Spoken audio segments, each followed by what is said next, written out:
ADHD reWired, episode 419. This is the podcast for those of us with really good intentions and a slightly wandering attention. I'm Eric Tivers. I'm a licensed clinical social worker by training and a coach by design. I'm your host, and I have ADHD. ADHD reWired is more than just a podcast. We are a community. We are wired for connection, and you are not alone. Go to ADHD-rewired.com to learn how you can join us in our free and secret Facebook group. Get additional resources for every episode, including links to any resources we mention on today's show. You can support us on Patreon, sign up for our email newsletter. You can request podcast postcards to distribute to your clients and support groups. Learn all about our award-winning coaching and accountability groups. You can co-work with us in our Adult Study Hall virtual membership community. You can do all of these things by going to our website at ADHD-rewired.com. We know that starting is the hardest part, so let's get started. Welcome back to another episode of ADHD reWired.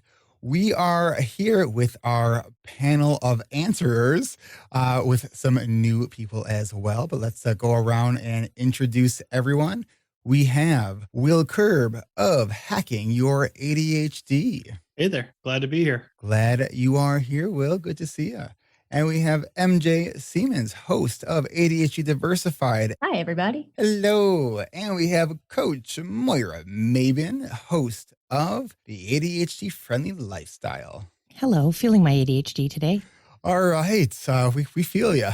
And we have, for the first time ever on a podcast, Lisa Ciesla, ADHD reWired's a new executive assistant for me and our community manager.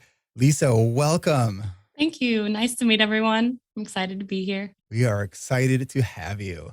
And we have Brendan Mahan, host of ADHD Essentials. What's up, team? Wow. I could have kept going. Wow. That's my fault, but I loved it. And we have Coach Kat Hoyer. We are so excited to have Kat joining us here for the Q&A. Kat is going to be one of our coaches in this spring season, taking on 2 groups. She's also our CASH, our Adult Study Hall facilitator for all things career related. Kat, how's it going? Good, going great. I'm excited. My first time being on this panel. So glad to have you. And we have the very, very important Terry, who is going to be asking the very first question. Terry, what is your question? Oh, that's very kind of you. Thank you. My question is, I'm looking for ADHD relevant organizing resources. I'm going to be preparing to relocate into a smaller apartment, and frankly, this place is a mess. So it's a 600-foot-ish now. It's going to be about 488 feet, and it's going to happen April 30th is when I need to be out of here, but I have 2 months to transition. And thanks for any suggestions you have.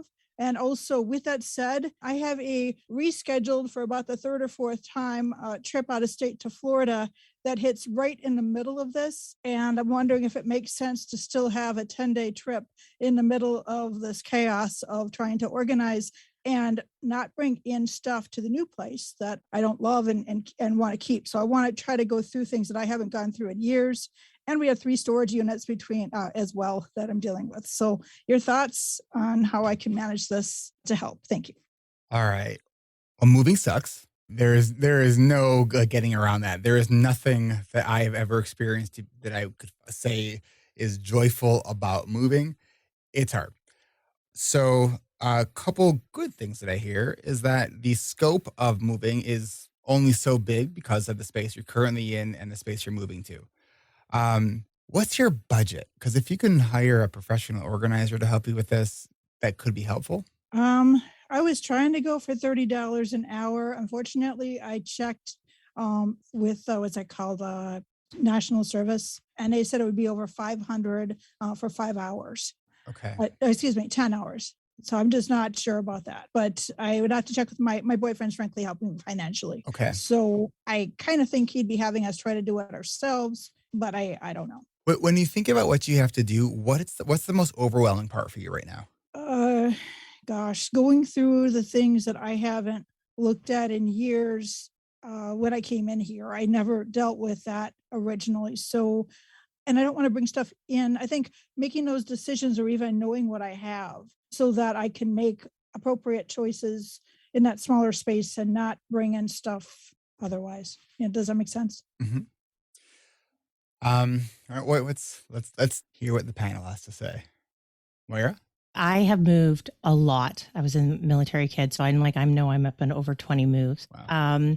One of the things I just did was I Googled a checklist. I'm wondering, do you have a list of the things that you know you need to do or a way to find out what needs to be done? And I guess I'm also wondering how familiar you are with moving as a task.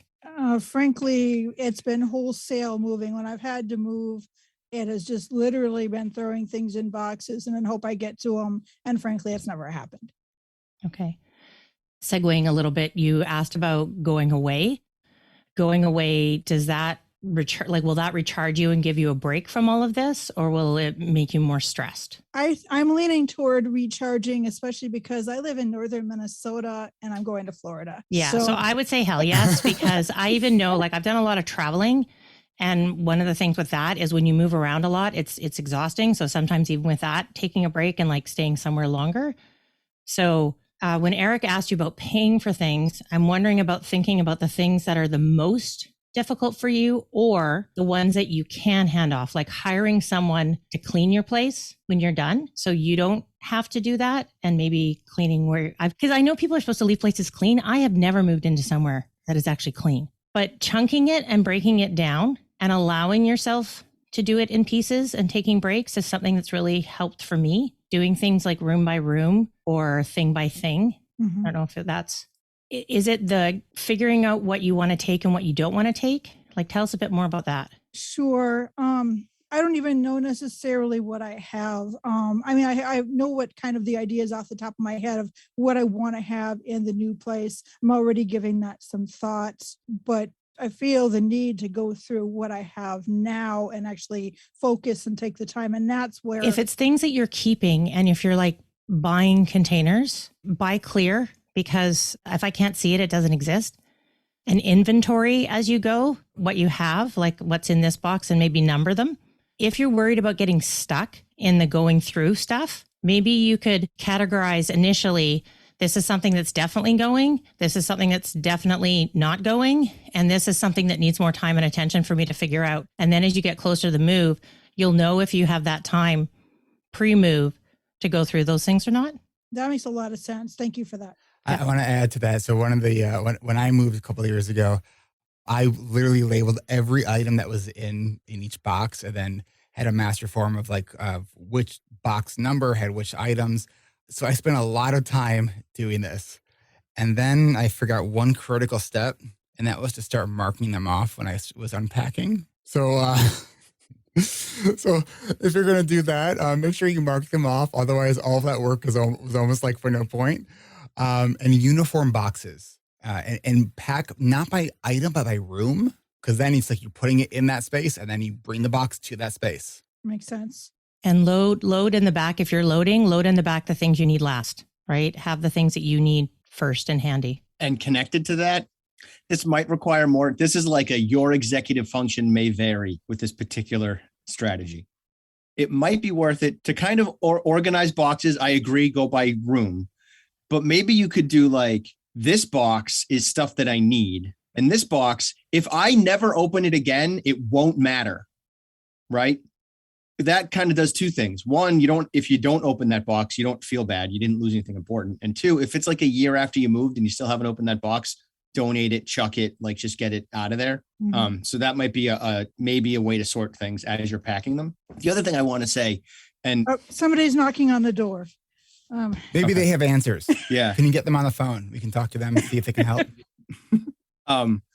When you pack for your trip, try to set yourself up so you don't have to unpack from your trip. Mm-hmm. See if you can do stuff that just can stay packed for and then you move and then it's in your new house, and if that makes sense. And I don't know exactly how the timing works, but that might be a thing you can do. So try that. All right. That's helpful. Thank you very much. I better go see what's going on here. You bet. Good luck with your move. All right. Lisa, who do we have next? The question about emotions. She said emotions are really big and dysregulated with ADHD, as we know. Do you have any advice on dealing with surprise disappointments that come up? Surprise disappointments. Well, I think anytime you get flooded by emotion, before you interact with anyone, try to get yourself regulated. I have an expression that I like, and that's the idea that when I'm sort of hot on certain emotions, that I'm not safe for human consumption, right? And so it's like, no matter what I'm feeling like seems like a good idea on discharging this particular emotion, it's not going to be a good idea. So it's do whatever you need to do to sort of discharge that emotion.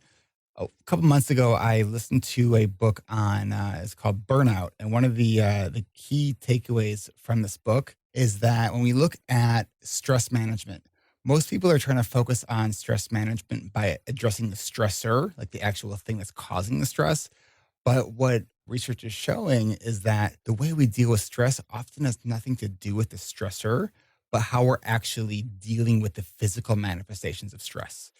And so it's doing exercise, it's meditating, all those self-care things. It's human touch, it's sex, it's the things that we know are actually really good for our body. Those are the things we have to call completing the stress cycle. And in terms of evolution, so much of our stress cycle was triggered because we were going to be eaten by a bear. So we needed to have that stress response in order to either, fight, flight, or freeze. So by focusing the emotional response and getting a physical outlet for that is going to be probably one of the most effective ways to go with that. Anything to add? Moira, I don't know if you were like, I got excited. You were getting excited. Yeah, because a lot of times on my podcast when I'm talking, I've just started doing some ones on being a mom and having ADHD.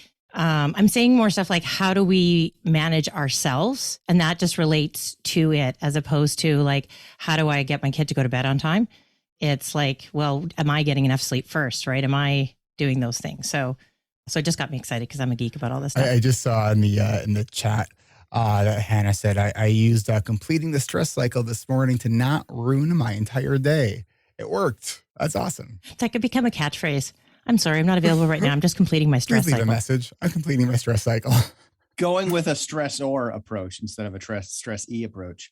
One of the things that's helped me navigate surprise disappointments is I have a really good imagination. So I imagine less. Like I have fewer expectations about what is going to happen when plans are made. And that helps me be disappointed less, because if the thing didn't happen, I haven't already lived it. Like I used to live the whole thing. Like I'm going to go skiing with my kids, and then I would live that entire experience. I'm imagining going down the ski slopes and talking to them on the chairlift and all that stuff, hot cocoa, whatever. And so if for some reason we don't go skiing, I'm like, right? Like it's like a sock in the gut. But now that I don't do that as much, I'm just like, cool, we're going skiing. Maybe. Like everything is sort of a maybe for me. Things go more smoothly. Awesome. MJ. My first thought that came to mind when I read this was expectation management, of being dysregulated and those surprise disappointments. I've found for me that the higher or the more expectations I have, the more I have set myself up for being disappointed. It's been one hell of a practice to try not to expect anything outside of myself, but it's also been hard not to expect anything extra from myself too. So for me, trying to manage my inner expectations of me and expectations of other people, and really trying to be open to that, like I'm going to be disappointed at some point or another, regardless of the amount of expectations I have or the weight of the expectation that I have.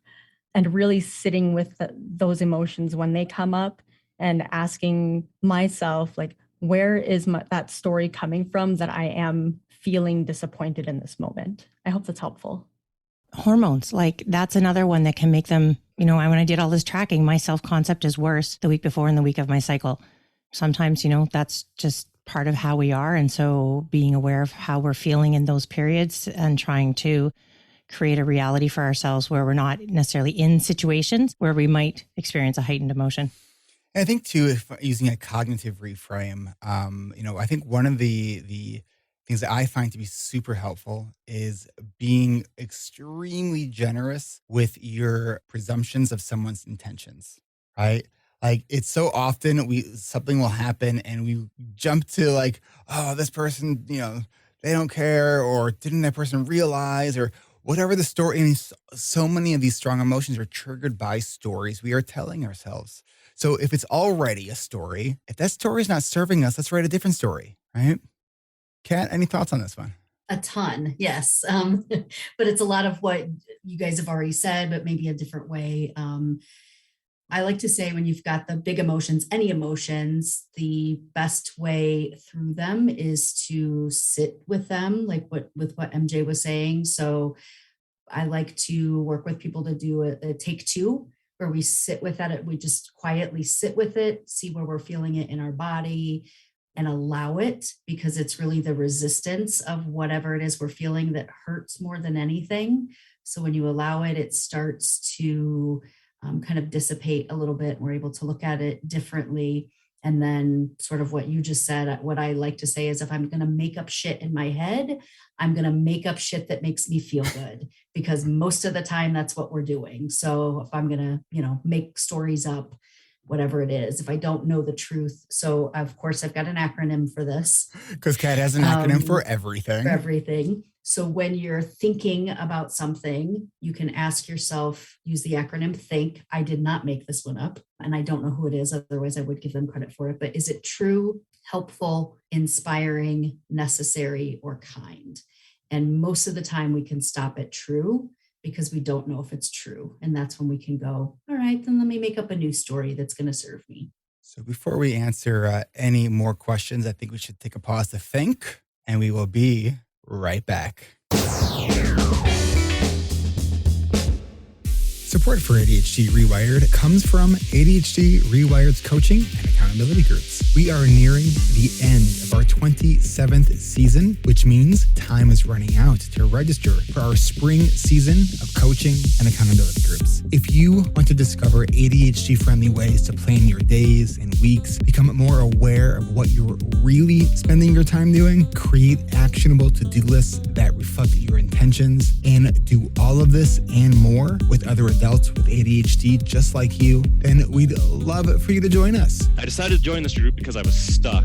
I decided to join because I was trying to do this by myself, and it just wasn't working. I decided to join this group because I had been feeling completely stuck in my life. I couldn't seem to get started and didn't know where I wanted to go or how to get there. I decided to join the group because I became aware of how much ADHD has impacted the use of my time. I have never had an experience like this that I've been dragged kicking and screaming into by myself that has been so impactful and so important for my growth. Taking this course provided me with ADHD-friendly skills and tools that would have taken me years to learn on my own. And I realized also that I was doing more planning, maybe more thinking about it than doing. And it was very unstructured and almost random. Yeah, like learning to plan. Planning was probably my biggest thing, and the importance of daily planning and thinking that through, whether it's the night before, the day or the morning of, and then also yearly planning and how much that's going to affect me in the future. Another insight I had was I discovered I need to do my daily planning the night before instead of waiting till the morning of, because when I wait, I have a much harder time making decisions and getting started. I think that I've made strides that would have taken me 10 years, if not more, if I weren't in this group. But I've learned from this is that I can make a simple commitment of time of 15 minutes and maybe ideally a time block of an hour, and I can get a lot of stuff done. And I just want to thank everybody for being here, because it's so powerful to just listen and be with everybody else. I think the best part for me was it was a group of people who are all coming from like different backgrounds, but have like a shared experience in having ADHD. So thank you. Go to coachingrewired.com to stay up to date on section availability for this spring. Our last 2 registration events for our spring coaching season are coming up next week. One on Wednesday, March 16th at 4 p.m. Pacific, 7 p.m. Eastern, and the next on Thursday, March 17th at 9 a.m. Pacific, 12 p.m. Eastern. That's Wednesday, March 16th at 4 p.m. Pacific, 7 Eastern, and Thursday, March 17th at 9 a.m. Pacific, 12 p.m. Eastern. And if you are in Australia or that surrounding region of the world, that last registration event that I just mentioned is on Thursday, March 17th at 10 a.m. Australian Eastern Time. That is for your time zone. All that is on the website. As of this recording, Section 1's 6 a.m. Pacific, 9 a.m. Eastern with Coach Moira Maben of the ADHD-friendly Lifestyle Podcast is now full, and we are starting a wait list. Then in my section, which is Section 3 at 10 a.m. Pacific, 1 p.m. Eastern, we have just 3 spots left in my section. Section 2 and 4 with Coach Kat Hoyer have 9 spots left in each section. So go to coachingrewired.com for all the session times and details. And if you are in and around Australia, or you can only do a group in the evening, go check out Section 4. We made this one for you. We are still accepting applications for our next 2 registration events for our 28th season of coaching. All pre-registration materials are due 24 hours ahead of your registration event. To learn more, get your name added to our interest list at coachingrewired.com. And after you've confirmed your email, all of the dates and the pre-registration details that you need to send to us will be sent to your inbox. And if you've signed up but you're still waiting for your email, don't forget to check your spam folder. Now, if there's one promise I can make, it's that at the end of these 10 weeks, you will still have ADHD, but that doesn't mean the support stops there. Our members have continued their personal journey with our alumni membership community because maintenance is hard. Whether it's revisiting our to-do lists, remembering our successes, or time blocking our calendar, we don't have to do any of that alone. Find out more and get signed up for our 28th season of coaching and accountability groups built for adults with ADHD by adults with ADHD by going to coachingrewired.com. Come grow with us. We know that starting is the hardest part, so get started by going to coachingrewired.com and add your name to that interest list. That's coachingrewired.com. We'll see you soon.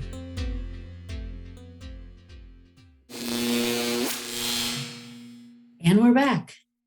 All right. Let's take our next question. We have Jurl, and let me know if I'm pronouncing your name correctly or not. Yeah, that's all right. You wouldn't be the first to struggle with the pronunciation. So what is it? What is the pronunciation? Actually, you got it spot on. Oh, I did. Okay. All right. Yeah, you're not going to believe how far even my own family members can get it wrong. Does the ADHD run in your family too? I can't say about my extended family, but it's no doubt to my dad does, because when I look at him, it's everything that I struggle with, he definitely does, plus a few others. So it's like he ticks even more boxes than I do. All right. So what is your question? So I was diagnosed a year and a half ago. It was a bit of a shock at first because I lived 36 years of my life, and I thought it was all me. And it was good to know that it's not, thanks to the therapist and your channel as well as others.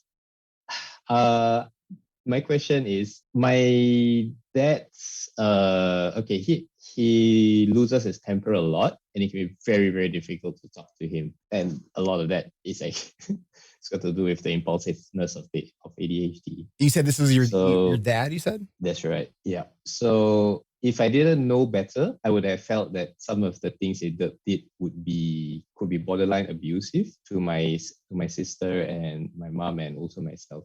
So I do suffer from anxiety, and now I realize a lot of it is tied to things that he says, which I don't blame him now because a lot of it is involuntary. But if this goes on, it doesn't bode well for the family as a whole. It places a lot of stress on everyone, and I'm not sure how to do it, because at this point the options can be as bad as if I have to leaving home completely and never coming back.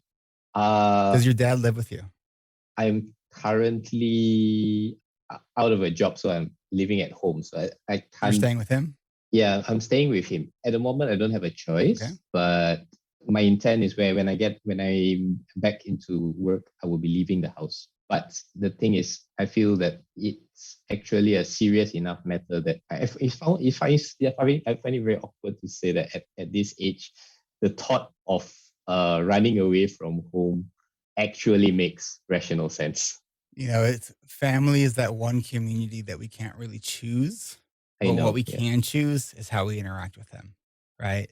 Just because somebody is family doesn't ever give them the right to walk all over us, right?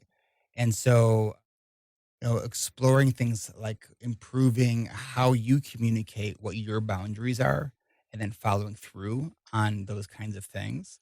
It sounds like you were being very sort of generous with your assumptions of your father's intent, which is a very kind starting place. And I think it's a great place to start.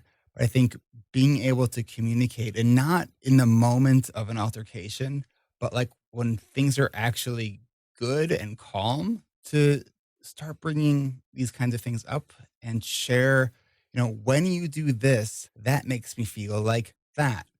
If this continues, what I'm wanting to do is leave, but I don't want to have to leave because we can't get along. So it's really sharing what his action is, how it makes you feel, and what you're actually asking for in response. There's a lot of good books on this kind of topic.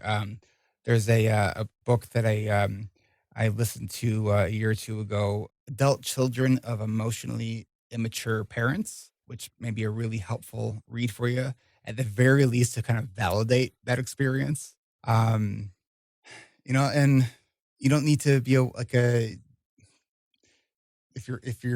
for anyone who's not treating you kindly and with respect, you don't need to stay there and take it. Like, walk away. You can start by saying, I can talk to you, but not if you're going to treat me this way. And then you walk away if you need to. Other thoughts from the panel? Yeah, just to add on with Eric, it's like, yeah, setting boundaries is incredibly important. And then being like, yeah, this is where I'm willing to go to, and making sure you follow through. It's like, hey, if you're going to treat me like this, I'm going to, walk away from the situation, kind of stuff. And it's very hard to do, but it is essential in that kind of relationship. And as Eric was saying, that it's very generous for your assumption of how your father is acting. It's not his fault, but it also is, he's still responsible for his actions. Just keep that in mind, that you don't want to just completely write off what he does because of ADHD, because I have ADHD and I have children, and I need to make sure that for myself that I don't let a lot of those emotions and stuff that sometimes come out be things that affect my kids. So I have those impulses, but I can be like, hey, I'm still a person that can be a person. Yeah. Sometimes I can't be a person and I need to walk away. And it's really hard in this situation because it's not you, it's someone else, and getting someone else to change is a almost impossible situation sometimes. Moira? I was just going to speak to the fact that at the beginning and in your note, you wrote about the idea of helping your family understand ADHD more as a piece of this. People's receptiveness to hearing this varies greatly. And the one thing that we can do is talk about our own experience, and maybe not so much, because I don't know the situation, whether or not, that there's recognition that you have ADHD, or about how your brain works and what works well for you. Because sometimes, especially when people, not necessarily when people are older, but what I found in some of my relationships with closer older people is they've come to a place in their own minds of their sense of self, and whether or not there's a willingness to look at that and a willingness to want to change. MJ and Brendan? Another book that might be helpful is Nonviolent Communication. Mm-hmm. That one's helped me out a lot too, in just sort of communicating what my needs were, or even just hearing what the other person has to say, and without, I don't have a better word for it, but justifying their actions or their words.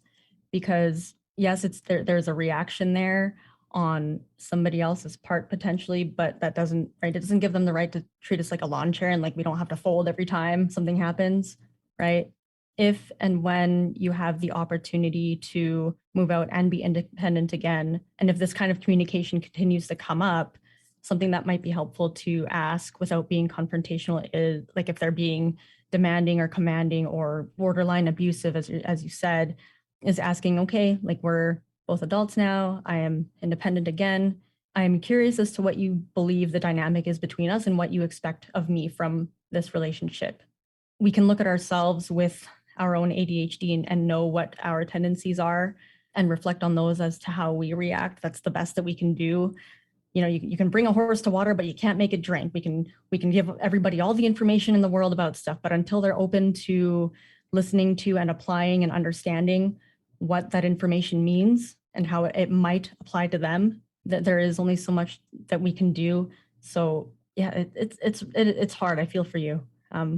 Good luck, man. It's tough. Thanks, MJ.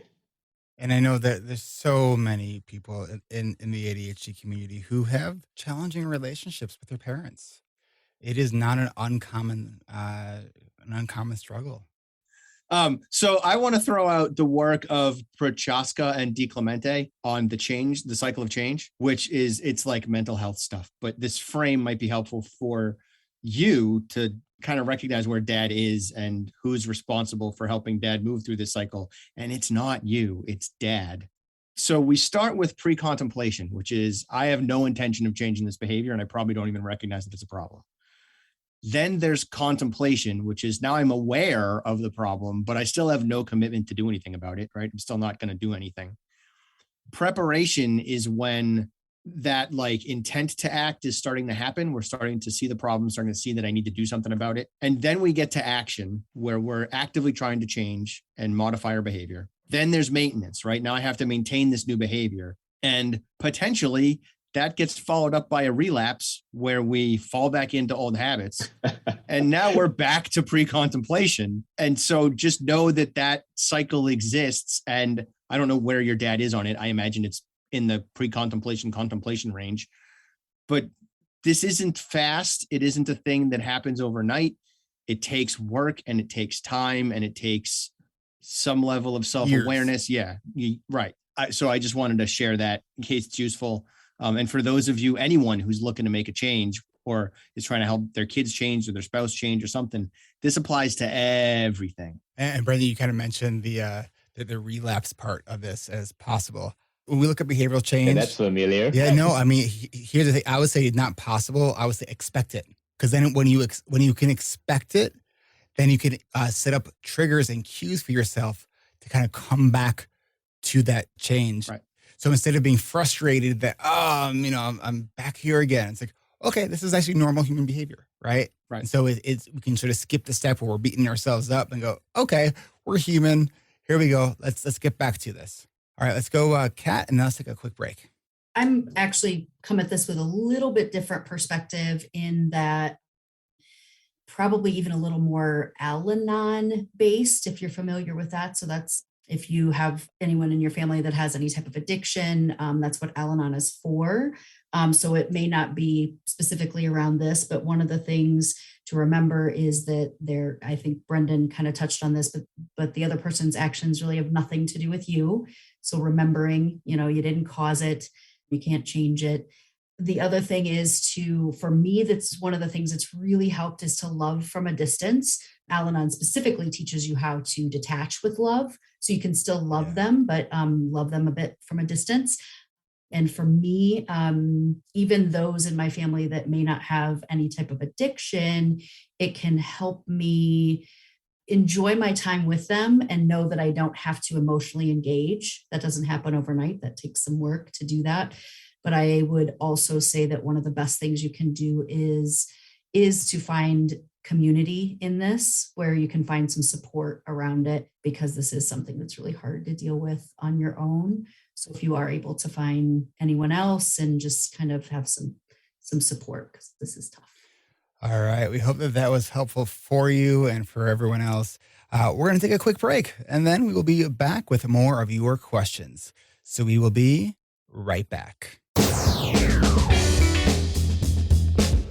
If you're listening to this episode on the day it came out, the ADHD reWired family is going live every second Tuesday of the month at 10:30 a.m. Pacific, 1:30 p.m. Eastern. I am joined by my fellow podcasters, Brendan Mahan with ADHD Essentials, Will Kerb with Hacking Your ADHD, MJ Siemens with ADHD Diversified, and Coach Moira Mabin with the ADHD-friendly lifestyle. Also joining us will be Coach Kat Hoyer and the ADHD reWired Executive Assistant and Community Manager, Lisa Cisa. To join us live, head on over to ADHDrewired.com/events to register to join us on Zoom.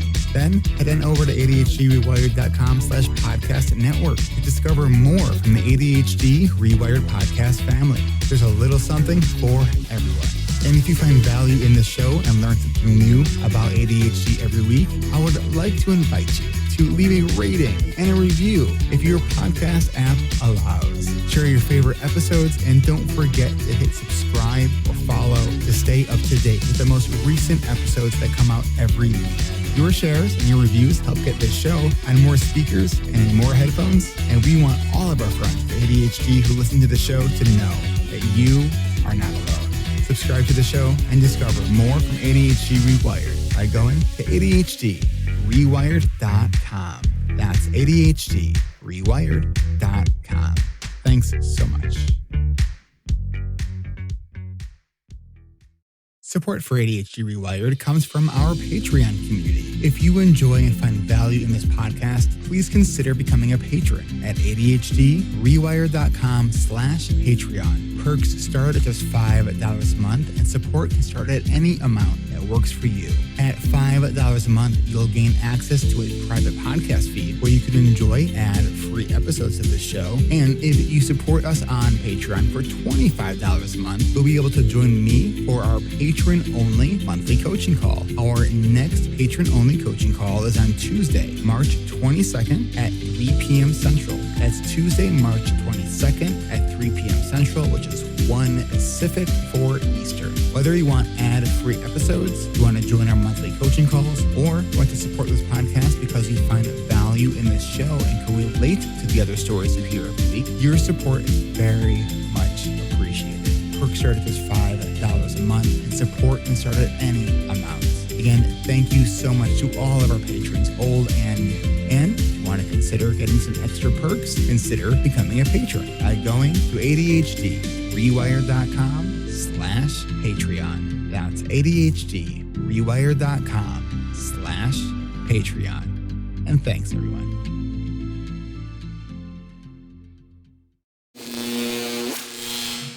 And we're back. Thank you, Lisa. All right. So we're back. So let's go to our next question. Who do we got? All right. We got Valerie. Hi, Valerie. Hi, my name is Valeria. Oh, Valeria. Okay. Thank you. Sorry. It's okay. No worries. Nobody ever gets it right. So you're good. You're having like a hard day with names today. So That's just any day that ends in Y for me. I mean, so I'm a critical care nurse practitioner. I do shift work. I work 14-hour shifts about 3 to 4 days a week. I rotate between day shifts and night shifts every other month. So I'll do a month of days, a month of nights.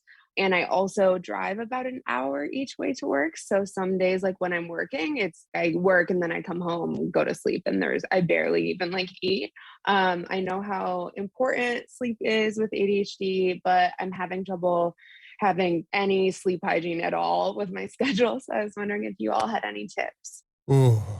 Well, first of all, your situation just sounds non-ADHD friendly, let alone brain health friendly. There's a really growing body of research talking about shift work and how actually bad it is for our health. So it's like, I know you're looking for like, what are the strategies to make this easier? Sometimes the hard thing to do is to actually reframe the question and ask, is this what I need to be doing? Is there another way that I could be doing this? Brendan? This is a solid, is it the fish or is it the water question? And it's the water. It, like Eric is saying, it is not the fish, right?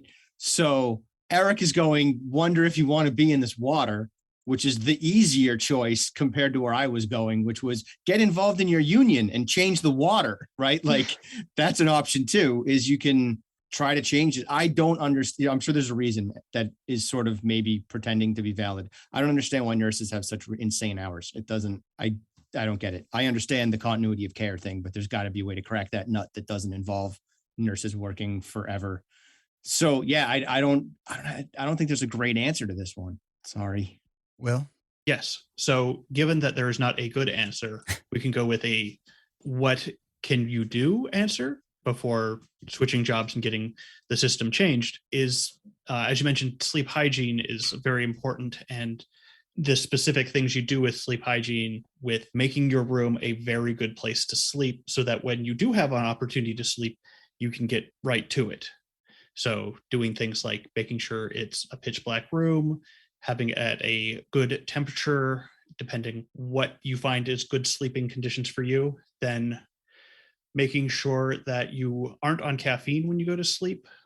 For some people with ADHD, they report it can help them sleep, but a lot of research shows that it just doesn't have the same quality of sleep. I have not actually seen research specific to caffeine and sleep and ADHD, so I can't say too much to that because I know with shift work, you're going to clearly be using caffeine. And then along with that, just mention the pitch black room, but try to get any of the lights that are in your room to not be on. There's lots including LED lights. Yeah, all the LEDs. Like I have, if you get like electric tape, you can put that over a lot of there's a little light over on my smoke alarm in my room. Can just cover up the light. I can still know that it's active. I don't have to actually see the light.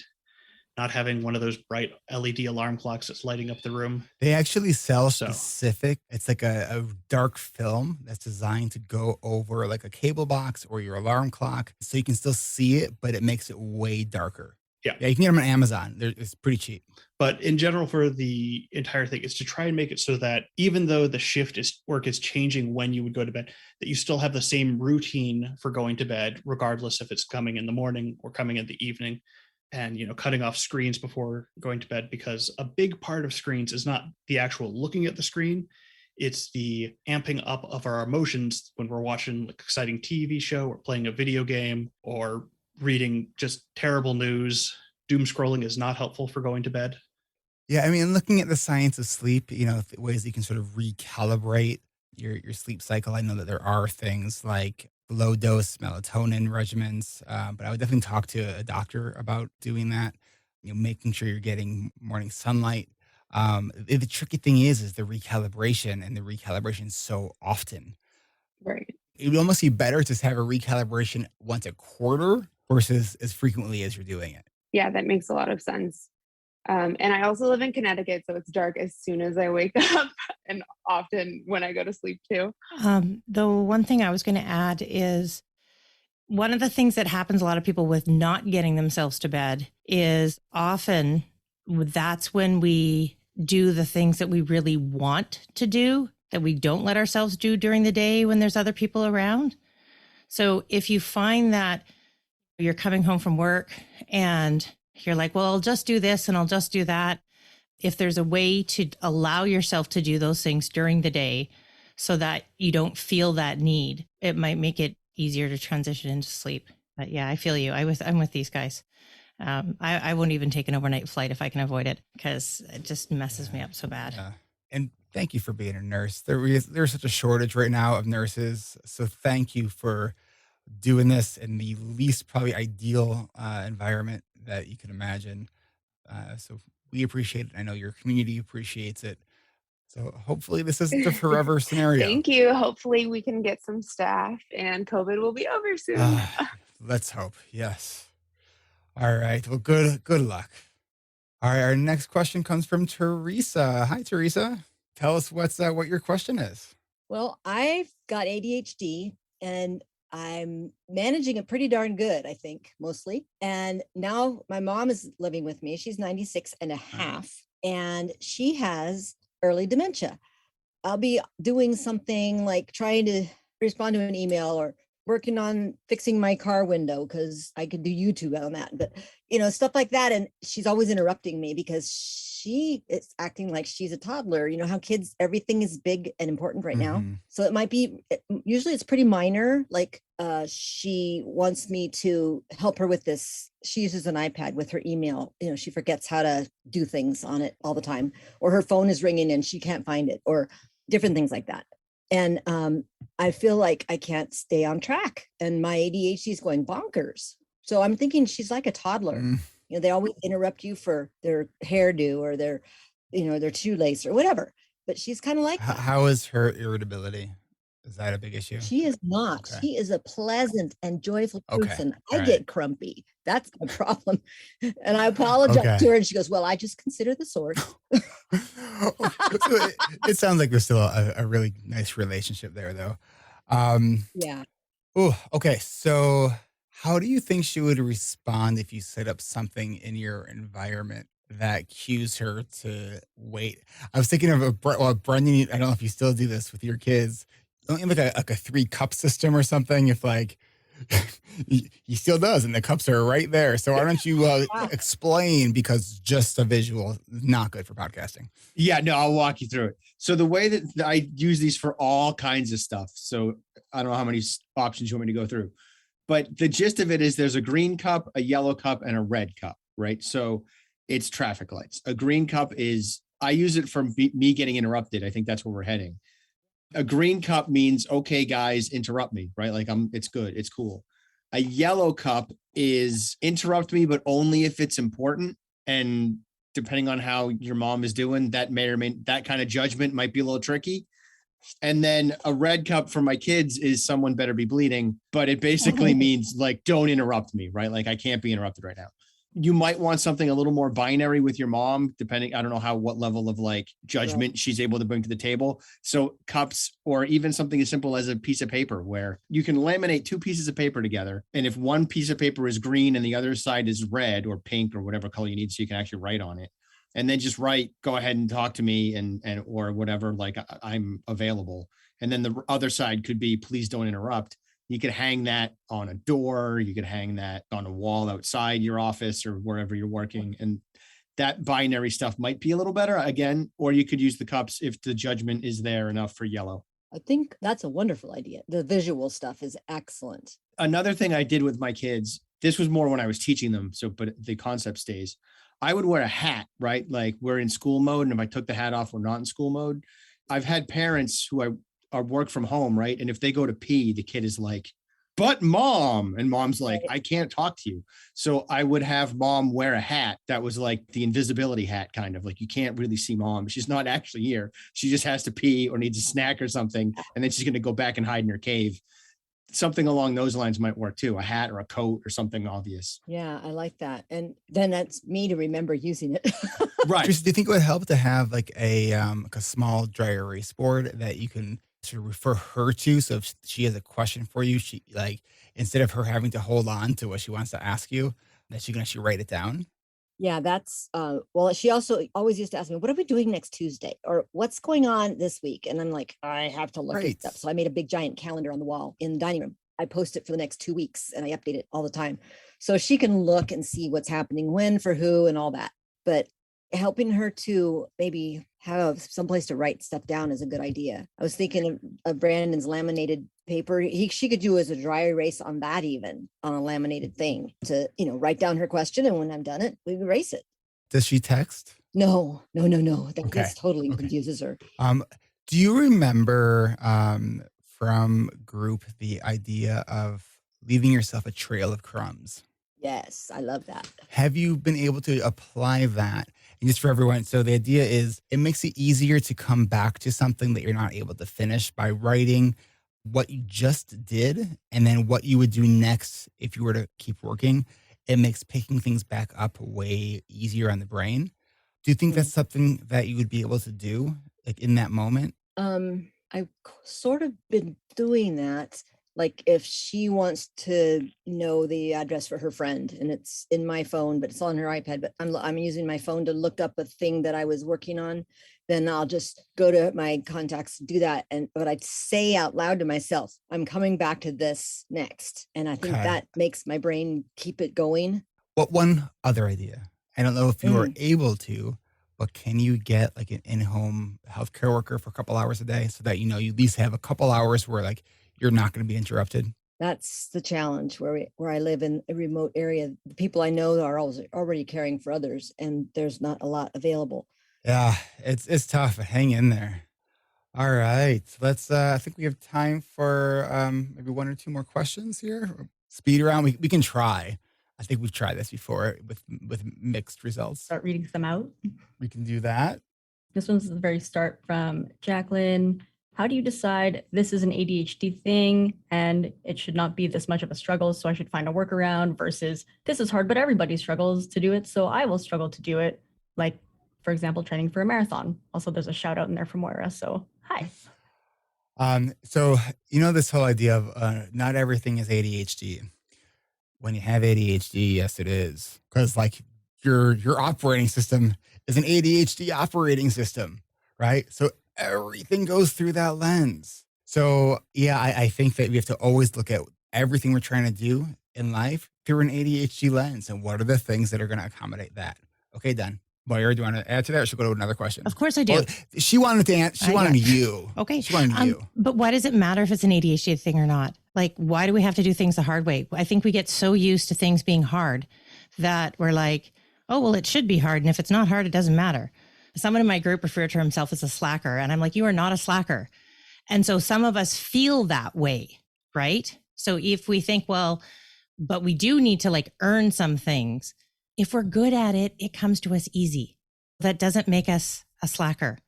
And so I know this is going to make Brendan's wheels go, and he's going to, and the other people, and they're going to be like, but I want to caveat that. So it's just, it doesn't have to be hard, but we do need resilience. I know that's one of Brendan's caveats. And now I just feel like I'm just spiral and forget the original question. So I'm just going to be quiet now. Thanks all. This is my caveat. The first time we do stuff, it's hard. Like that's the nature of being new at something, is things are going to be hard. And nobody sucks at anything. They're just untrained.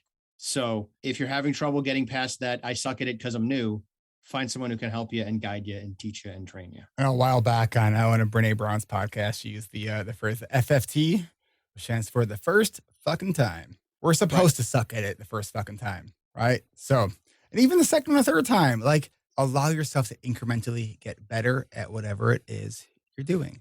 Next question. Here, I'll throw this one to Kat. What suggestions do you have for finding an ADHD-friendly workplace? I think an ADHD-friendly workplace. Honestly, when I talk about like interviewing, when a company is interviewing you, you want to make sure that you are also interviewing the company. There are things like Glassdoor that will tell you a little bit about the organization. Take all of that with a grain of salt. People in the industry usually don't like that. But ask other people that work there if you can. You can find people on LinkedIn. But a lot of it has to do with the type of job it is. So looking at what the job responsibilities are, if those are things that you have a challenge with, if your ADHD manifests in a way that makes those job functions challenging for you, that may not be a good fit for you. That's not the company's fault. That's a reasonable expectation of the company. The other thing is to look and see, a lot of companies are really embracing neurodiversity now. So check into that and find out if they are, what does that look like? Are those ERGs, which are employee resource groups? Are they training their management on that? Those types of things. But come to Cash, we'll talk about it. This is a really good topic, and I'd love to talk about that kind of stuff there. That's awesome. I know that we've talked about this on the podcast. So there's some episodes about that and where this discussion also took place. All right. I'm looking at my time and, I might not like it, but I have to respect it. I know we have more questions. Thank you, everyone, for coming. Please come again next month. We do this every second Tuesday of the month. But before we head out for the day, Mr. Curb, give us a moment of dad. And think ahead this time. Let's see. I was like, is this part of the punchline or did you actually No, forget? this is just me being slow today. What starts with T, ends with T, and is full of tea? A teapot. Liked it. Approved. All right. We got some groans and some eye rolls, and it was good. Thank you, Will. Thank you, everyone. Thank you, Lisa. Thank you, Kat. We're so happy to have you. And we will catch all of you back here next month. If you got your question answered and it was helpful for you and you are able to consider becoming a patron, that helps us do a lot of the things that we are doing over here. You can become a patron by going to our website, ADHD-rewired.com, and just click on the Patreon tab at the top of the page. So we will catch all of you back here next month. Thank you, everybody. This is Eric Tivers. Thank you for listening, and congratulations for making it to the end. ADHD reWired is more than just a podcast. We are a community focused on learning, growing, and connection. The website is ADHD-rewired.com. You can find time-stamped summaries and additional resources for each episode. Apply to join our free and secret Facebook community. Learn more about our award-winning intensive online video-based coaching and accountability groups. Join the Adult Study Hall virtual co-working membership community. Find all the other podcasts on the ADHD reWired podcast network. Sign up for my email newsletter to get exclusive content that you won't hear anywhere else. And use the search tool to find episodes on specific topics. You can do all of this at ADHD-rewired.com. While you're there, click on the Patreon button. If you are a regular listener, consider making a monthly contribution by becoming a patron. If you are able to financially support my work, it would mean a lot.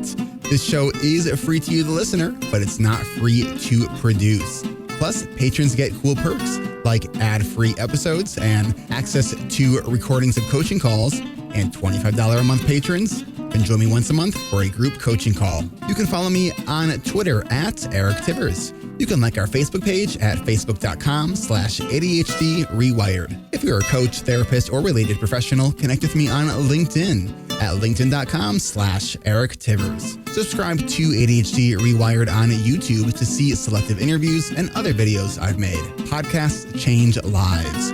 You can make a difference in someone's life by spreading the word about this podcast.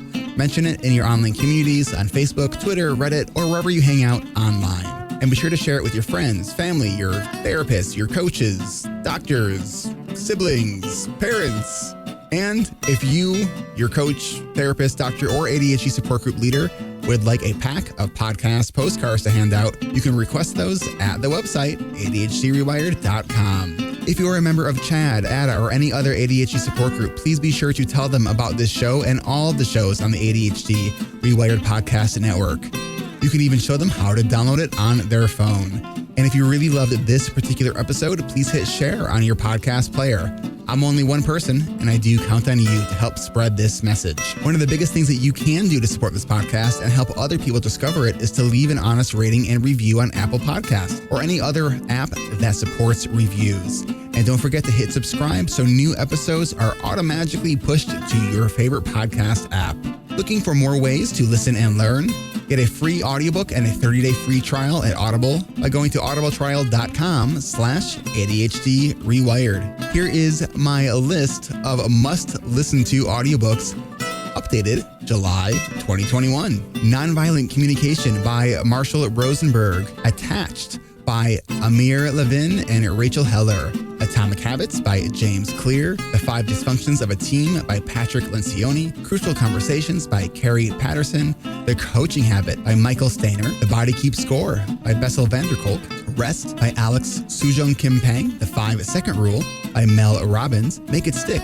The Science of Successful Learning by Peter Brown. The Productivity Project by Chris Bailey. Meditation for Fidgety Skeptics by Dan Harris. Change Your Questions, Change Your Life by Marilee G. Adams. I always recommend to my coaches and admin that they read that book. The One Thing by Gary Keller, a required reading for all of our coaching group members. Procrastinate on Purpose by Rory Baden. The 4 Tendencies by Gretchen Rubin. The Art of Asking by Amanda Palmer. And if you're looking for something a little bit more magical, I have fallen in love with the Harry Potter series, and the narrator, Jim Dale, is amazing. And of course, if If you haven't yet boarded the Brene Brown bus, all of her stuff is great, starting with Gifts of Imperfection, Daring Greatly, Rising Strong, and The Power of Vulnerability. And if you're an entrepreneur or leader, be sure to check out her book, Dare to Lead. Do you have something that you would like to share? Click on the podcast tab at ADHD reWired, click the button to be a guest at the top of the page, and schedule a 15-minute interview. This is Eric Tivers, reminding you to keep learning, growing, and connecting. Self-care is not selfish. No matter what you get done or don't get done, you are still enough. And no matter how hard it feels, we can do hard things. And we don't need to do them in the hardest way possible. Thanks for listening. I'll catch you next week.